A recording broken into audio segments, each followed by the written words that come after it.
Do ponto de vista jurídico, qual é a primeira coisa que eu preciso pensar na hora de criar minha logo, o nome da minha empresa? Que tipo de erro eu posso cometer na hora de fazer isso? Até onde vai a inspiração? Até onde começa o plágio? Essas são algumas perguntas que a gente nota o pessoal que vai criar o seu aplicativo de transporte ou de entrega se fazendo bastante. Ou às vezes nem se fazendo, e quando descobre já é tarde demais. Então, por isso, a gente chamou hoje a Thaís Guedes. Ela é advogada da assessoria jurídica Enhance e ela vai tirar as principais dúvidas sobre como criar, né, a sua marca, a sua logo, o nome do seu aplicativo sem ter nenhum problema. Confere essa entrevista. Bem, Thaís, primeiro, obrigado por ter aceito conversar com a gente. Hoje a gente queria trocar uma ideia com você sobre um assunto muito importante, é um assunto que, assim, muitos dos nossos clientes têm muita dúvida, tem gente que faz algumas coisas e nem sabia que estava errado. Então, basicamente, para assim, abrir a porteira, o que eu queria começar sabendo? Assim, do ponto de vista jurídico, qual é a primeira coisa que eu preciso fazer antes de decidir o nome ou a logo do meu aplicativo? Oi, obrigada pelo convite para estar aqui com vocês. Para mim é um prazer poder colaborar um pouquinho com esse assunto de marcas que realmente dá bastante problema. Então, vamos lá. Primeira coisa sobre o assunto que é importante ter em mente é quando escolher a marca para o seu negócio, para o seu produto, é verificar junto ao próprio NPI se essa marca está disponível para uso. O que significa isso? Se já não tem uma marca igual ou semelhante registrada por um terceiro. No site do NPI tem ali uma aba de busca prévia, onde é possível colocar o nome que você deseja designar ali, né, a sua marca, que você deseja designar para o seu negócio, e pedir para pesquisar tanto por identidade quanto pelo radical. Deve ser feito dois tipos de busca, porque por identidade o NPI vai mostrar unicamente marcas que são iguais àquela que você está escrevendo ali. E por radical, ele vai mostrar marcas que contêm aquele radical. Então, por exemplo, a gente quer pesquisar se Enhance está disponível. Eu pesquiso por identidade, ele vai mostrar se já existe outra Enhance registrada ou não. E se eu pesquiso por radical, ele vai me mostrar marcas que contêm o Enhance como uma segunda palavra, por exemplo. Então, se já tiver uma Machine Enhance, por exemplo, ele vai me mostrar também. Então, esse é o primeiro passo, a primeira preocupação que você tem que ter. E quais são os principais erros que você vê o pessoal cometendo? Esse de escolher a marca que já contém um trecho igual ou semelhante, marcas de terceiro, é o erro, sem dúvida, mais comum.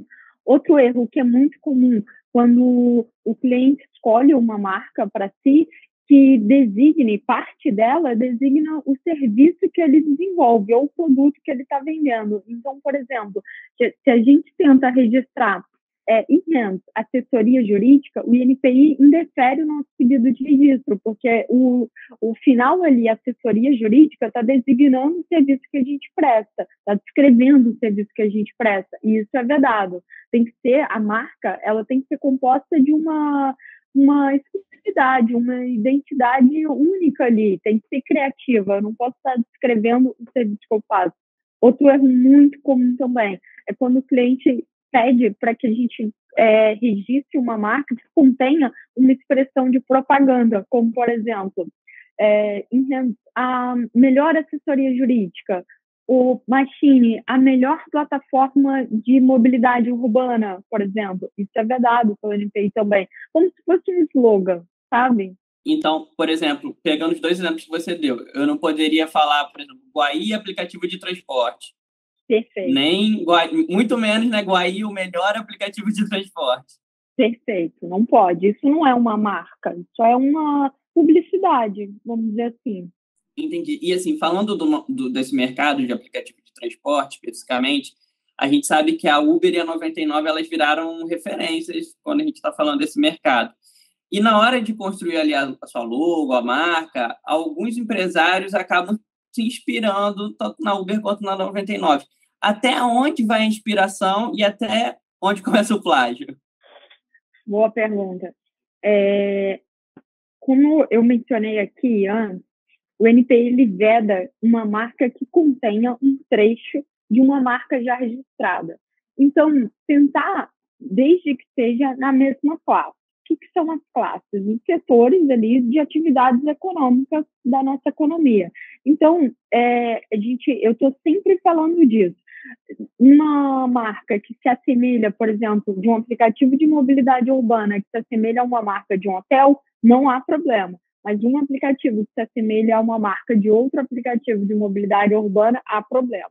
Então, falando desse exemplo de 99 táxis, por exemplo, e Uber, o que daria problema? A gente utilizar o 99, por exemplo, 99 e colocar uma outra marca que o cliente tenha criado para registro num aplicativo de mobilidade urbana. Isso dá problema, porque é uma concorrência desleal dentro do mesmo mercado.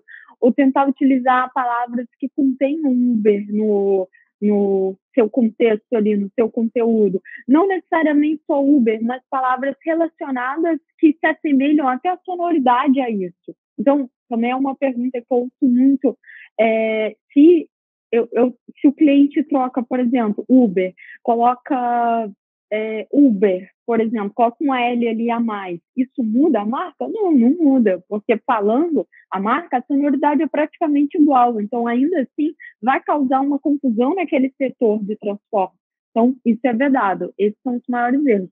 Pode até se inspirar, talvez utilizar uma outra numeração, no exemplo da 99 táxi, se você quiser dar o seu nome e colocar lá 14 no final, é uma outra coisa, não está lembrando o 99, tá? Então, assim, basicamente, você não pode induzir o passageiro ao erro, né? Ele baixar o seu aplicativo achando que está baixando da Uber. Perfeito. E quais são as consequências para quem usa uma marca semelhante à outra que já está registrada? Bom, pode ir desde uma condenação ao pagamento de uma indenização por danos materiais, pela reparação de todo o valor que aquela empresa deixou de ganhar, um desvio da clientela, um desvio malicioso daquela clientela, né, uma associação maliciosa daquela marca. Então, pode ir desde uma indenização por danos materiais, como também uma indenização por danos morais. Se você replica aquela marca e usa ela com fins que vão prejudicar a marca. A gente, quanto empreendedor, né, trabalha muito para construir uma marca bem vista no mercado. Então, se aparece uma empresa que se associa à sua empresa e prejudica a sua marca, então, pronto, isso também geraria uma indenização moral, mesmo que seja para uma empresa, né, como CNPJ. Como pode ser também a caracterização de um crime mesmo de concorrência desleal, que está previsto como um crime empresarial. Então, tem que ter muito cuidado. E no caso contrário, quando eu vejo uma empresa que copiou meu nome ou copiou a minha logo, o que eu posso fazer? Perfeito. Primeiro passo é enviar uma notificação extrajudicial pedindo para que aquela empresa, para aquela pessoa que está copiando a sua marca, ela cesse a reprodução imediatamente. Essa notificação ela não é obrigatória. Você pode ir direto ajuizar uma ação judicial, mas a notificação demonstra boa-fé na resolução amigável daquela questão, né, daquele problema. Então, é o primeiro passo que a gente recomenda, e mais simples também do que a ação judicial em si. E muitas vezes a notificação extrajudicial por si só resolve o problema. Então, é o primeiro passo que a gente recomenda. Se não resolver, apenas uma ação judicial, pedindo para que o juiz determine que cesse o uso da marca. Perfeito. Mudando um pouco de assunto, tá? E falando agora sobre direito de imagem, eu queria que você explicasse um pouco das implicações em usar figuras públicas para fazer propaganda da sua empresa sem autorização, né? Sim, que é muito comum, né? Hoje em dia, com essa exposição de imagem, de vídeo, tem aparecido muitos casos assim. Não pode, é vedado qualquer exploração, principalmente para fins comerciais, de figuras públicas, sem a autorização prévia daquela pessoa. Então, tem que ter um termo ali de cessão do uso de imagem, se for vídeo, do uso de imagem e voz também, daquela pessoa, tá? Para você ou para sua empresa, com aquele fim estabelecido. Se é para fins de publicidade, então com fins de publicidade, contendo o prazo que aquela exploração pode percorrer ali ao longo do tempo, se vai ser um mês, se vai ter um período fixo. Tem uma coisa que a gente vê acontecendo, né, que às vezes a pessoa não vai pegar a foto daquele cantor, daquela atriz e colocar lá para ser a cara do aplicativo. Mas às vezes ela pega um meme daquela atriz, que a gente acha que o meme, ele não... Na verdade, é uma pergunta. Na verdade, eu não estou afirmando, estou perguntando para você. Isso vale para o meme também? Por exemplo, caiu um meme aí popular de um determinado ator, de uma atriz fazendo uma gracinha, não sei, eu posso usar aquilo para fazer propaganda para minha empresa? Não pode. O meme incorre nessa mesma questão dos indevidos de imagem. Tem que haver uma autorização prévia daquela figura pública para você poder utilizar, de novo, principalmente com fins comerciais, principalmente se você pretende usar esse meme para divulgar a sua empresa, para se posicionar com determinado público associado àquele meme. Então, principalmente isso, porque se aquela pessoa que está sendo retratada no meme sente que você está obtendo fins lucrativos com a imagem dela sem ela receber nada por isso, cabe uma ação judicial aí por uso indevido de imagem. E mais do que isso, ter cuidado também se esse meme não está ferindo a imagem dela enquanto pessoa, se não causar um constrangimento. Falou muito disso há um tempo atrás, com essa eternização que os memes têm poder de fazer, né? Uma pessoa que antes era desconhecida e se torna uma pessoa pública por causa do meme. Nem sempre o meme é positivo para a imagem dela. Ela vai carregar aquilo. Então, também tem que ter esse cuidado. Além de não usar sem autorização, também não reproduzir memes que vão prejudicar aquela pessoa. Então, para a gente resumir esse assunto, né? Precisa de autorização. Se tem uma imagem de uma pessoa que não tem uma relação direta, que não seja você, né, na sua empresa, você precisa da autorização.